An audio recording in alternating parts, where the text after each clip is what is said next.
So can you tell us how you liked the training today, and are you planning on teaching it to any of your classes? The training was extremely informative. There was a lot of things that I was aware of, but the details that were provided opened my eyes to some of the things that should be exposed to other members of, the arts community as well as just community in general. And it's definitely something that I'll probably, expose to my students and their family members as to, what was learned today and how it really does affect their lives. Do you think that many of the kids at Palmetto are aware of all the loud sounds, how it could affect them? I really doubt many of them are aware to the severity in which they're exposing themselves.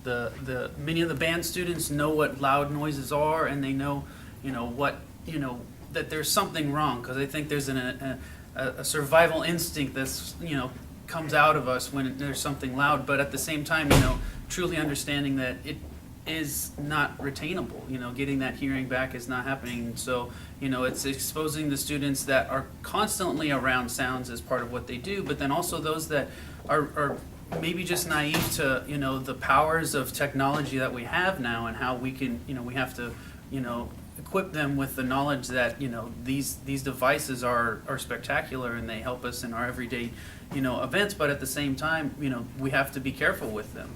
Do you see a lot of kids with earbuds that you can hear their music and anything like that? Yeah, I would say a good majority of the students walk around with either the Skull Candy or the Beats headphones, and some of those are noise canceling, and then others have the in-ear pieces, and sometimes you do walk by them and it's extremely loud, and if I can hear it, you definitely know that there's probably some damage taking place. And with the noise canceling ones, it's almost scarier because we don't even know to warn them about it. And then you put that together with just the environmental volume, and that they're picking that, increasing the volume on their device, loud enough to cover up everything else around them. So that's all they're getting. And so it is something that has to be explained and taught.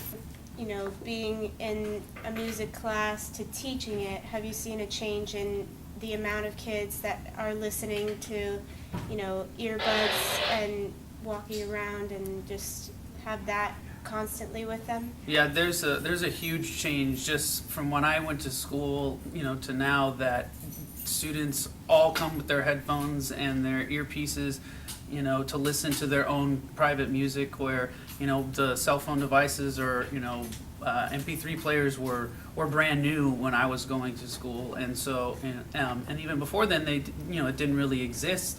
It was just, some speakers in a classroom or speakers on a television. And so, everybody, the customization of entertainment that we have now has completely changed, what we're doing and how we're doing it. And so the amount of students that have these earpieces and their own devices is, I would say, exponentially higher. I mean, they're the thing that everybody gets in their stocking at Christmas, or what are on their birthday list. It's it's an item that you see even in the airport. There's a vending machine for headphones. But there's no book that explains. There's no disclaimer. That explains, truly what that device can do. And so there's sort of a training that parents and other generations maybe don't even know to explain. They just think that, it's making their kid or their family member happy.